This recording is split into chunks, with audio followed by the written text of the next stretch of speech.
Okay, I'm sure. Yeah, sim.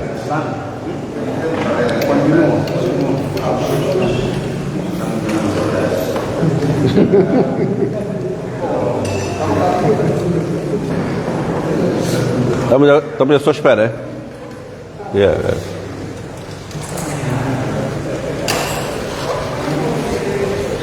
Eu pensei que isso aqui fosse dos respectivos entrevistados. Afinal, é um canal que tem. Ah, não sabia.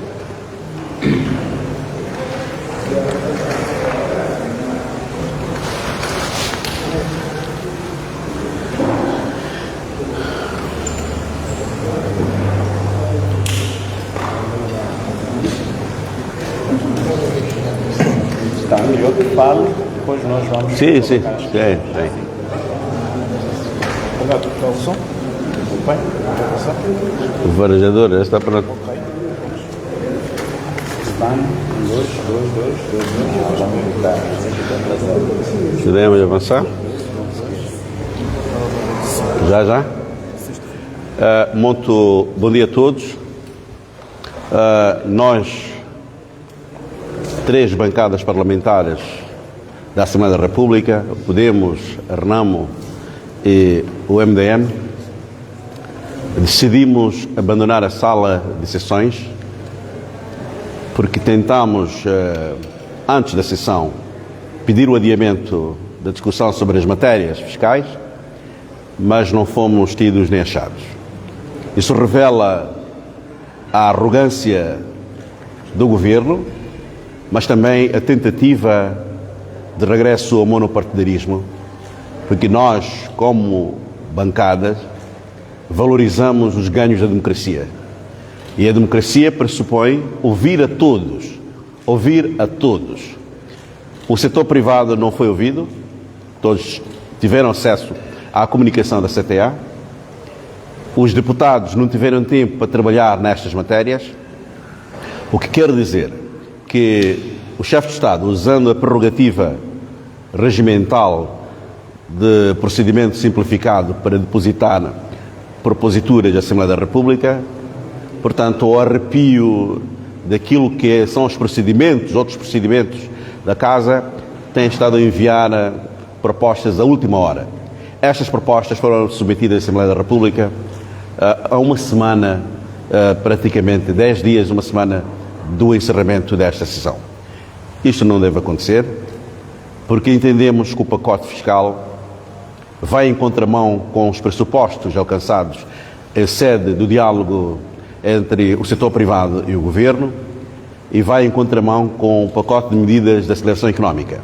Portanto, o governo não pode pensar que deve colocar a mão no bolso dos cidadãos, porque ficou provado que a economia não anda, as províncias estão mais pobres, não é por causa das receitas fiscais, mas por causa da corrupção, que é um anátema, é um cancro que mina o desenvolvimento do nosso país. Portanto, não se pode recorrer sempre aos mesmos pobres, um povo sacrificado, que é penalizado pela inflação, que é penalizado pelos impostos elevados, portanto, buscando receitas a qualquer custo por parte do nosso povo. Portanto, por isso, nós, como representantes do povo, não estamos aqui para fazer meramente um teatro político, estamos na Assembleia da República para defender os interesses mais altos do povo moçambicano, por isso decidimos por abandonar, deixando que o debate decorresse como um verdadeiro monólogo, demonstrando a arrogância do partido que governa, porque não quis ouvir várias opiniões das 3 bancadas parlamentares da oposição. Portanto, esta é a razão que fez com que, como último recurso, para manifestarmos o nosso repúdio e distanciamento desta prática que põe em causa os valores da democracia, que os valores da democracia sentam num diálogo permanente, e porque está a decorrer um diálogo político que julgamos ser fundamental para devolver a coesão, a confiança perdida ao longo do processo, ou depois do processo eleitoral, Portanto, pensamos que uma reforma desta natureza devia ser em sede mesmo do diálogo político, porque mexe com a sensibilidade do povo e vai em contramão com o discurso do Presidente da República, que tenho ouvido sempre na rádio, na comunicação social, quando diz que os diplomas agora não têm nenhum valor, apelando ao empreendedorismo dos jovens. E é neste empreendedorismo que este governo pretende buscar a todo custo, portanto, as receitas para financiar a economia. É preciso lembrar que as receitas do Estado têm estado a crescer. Caíram no período da Covid, mas continuam a crescer. O grande problema é que esta receita não tem impacto porque ela perde-se na corrupção, na má aplicação dos recursos, tudo aquilo que vem refletido no relatório e parecer do Tribunal Administrativo sobre a Conta Geral do Estado. Portanto, nós, mais uma vez, o Podemos, a Renamo e o MDM, queremos mostrar um sinal ao setor privado, que é um ator relevante para a nossa economia, porque contribui para a receita fiscal acima de 50%, daí deve ser um ator também que deve ser ouvido e não fazer meramente uma representação dramatúrgica, um teatro político. Aliás, o setor privado, a CTE, foi ouvida porque nós, as bancadas parlamentares, pedimos em sede da Comissão Permanente que se ouvisse, portanto, a CTE. Mas foi ouvida como mero formalismo e não teve, digamos, um efeito prático nestes instrumentos que foram depositados à última hora aqui na Assembleia da República. Instrumentos legislativos dessa magnitude. E quanto tempo é que o Presidente da República em quanto tempo é que devia submeter estas propostas para serem analisadas pelo Parlamento? Bem, o regimento no artigo 139 é omisso quanto à periodicidade, mas é compreensível que um pacote complexo como este, que mexe com a sociedade, que suscitou amplos debates nas redes sociais, tenha sido trazido à última hora, transformando a Assembleia da República como um cartório notarial e os 250 deputados como conservadores meramente para carimbar. Isso é inaceitável.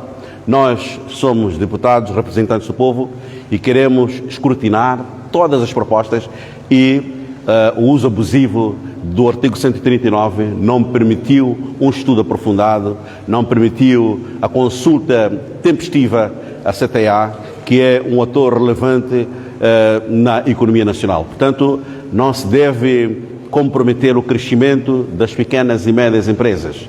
A nossa economia não é competitiva na região, porque Moçambique continua a praticar 16% do IVA, 32% do IRPC, enquanto a região pratica 14% do IVA e 29% do IRPC. Portanto, é inconcebível que as empresas despendam mais de 50% dos seus rendimentos para pagar impostos, porque isso não permite o crescimento, não permite a geração de emprego que todos nós, os nossos filhos, os jovens, as mulheres precisam. Portanto, com a economia desta forma, ela é incapaz de gerar um impacto real na economia. Com a ausência das três bancadas, 2 instrumentos foram aprovados pela Frelimo. Os primeiros 2, a pauta aduaneira e um segundo de imposto simplificado. E o que será destas bancadas, 3 bancadas, depois desta aprovação que já foi feita? Continua fora deste debate? Bom, nós nos retiramos porque não concordamos com os instrumentos que estão a ser discutidos. Portanto, se a bancada que ficou sozinha, se ela está confortável com o monólogo, portanto, que ela continue assim. Mas que é um mau sinal para a sociedade, porque em democracia temos de ouvir os argumentos dos outros, nós aduzimos os nossos argumentos, todas as bancadas da oposição mostraram os seus argumentos para que fosse adiado o debate sobre este pacote fiscal. Portanto, é verdade que o Estado precisa de receitas, compreendemos, mas não é a todo custo colocar a mão no fundo do bolso dos cidadãos para roubar o pouco que este povo ainda tem. Portanto, devo dizer aqui e agora, que, mais uma vez, não é por falta de receitas que o país não descola da lista dos países mais pobres do mundo, mas tem sido práticas erradas. A corrupção que tem minado o desenvolvimento. Aliás, o governo tem onde tirar receitas. É preciso que o governo comece a ter o direito de exploração dos recursos minerais. Portanto, o ouro, as licenças mineiras para o ouro, para outras riquezas, estão em mãos de cidadãos singulares e o governo não compra nem faz reservas de ouro, que seria um grande ativo para financiar a despesa pública. Portanto, não é por falta de alternativas, é preciso taxar os megaprojetos, é preciso cobrar imposto aqueles empresários, aqueles moçambicanos que detêm riqueza, que não pagam o Estado. Portanto, é aí onde o governo pode no mercado e agora com a precariedade de condições que foi aprovado. Depois deste abandono da sala, quais são os outros mecanismos que as três bancadas pretendem acionar nos próximos tempos?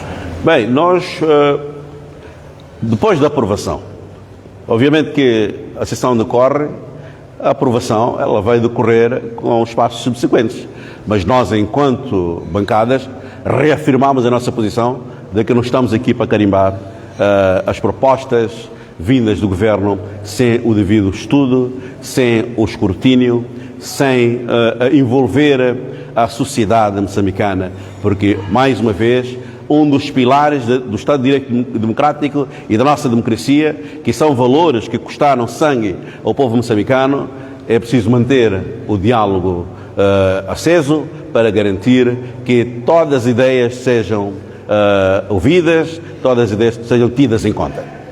Agora, olhando para a composição da Assembleia da República, os números são muito avançados da Frelimo. Tinham noção de que, em algum momento, a oposição seria inútil? Tal é o caso que está a acontecer agora. E, em sede de diálogo nacional inclusivo, o que é preciso fazer para que, das próximas vezes, se possa evitar casos? Bem, este ato que aconteceu hoje não é um ato inútil. Nós, o Podemos, MDM, a Renamo, viemos à Assembleia da República por via do voto popular. Estamos aqui a representar milhões de moçambicanos. O que nós fizemos não é e nem deve ser entendido como um ato inútil. Mas este é um sinal que deve remeter-nos a uma reflexão sobre os resultados do diálogo em curso. Portanto, este governo, este partido maioritário, mostrou que não está aberto ao diálogo genuíno e nós exigimos que, em sede do diálogo em curso, haja transparência, haja o espírito aberto para que Moçambique se erga e construa o seu futuro com confiança, porque esta é a última oportunidade que resta ao povo moçambicano para construirmos o nosso país, construirmos todos poucos em relação à bancada maioritária, mas representamos o interesse mais alto da nação.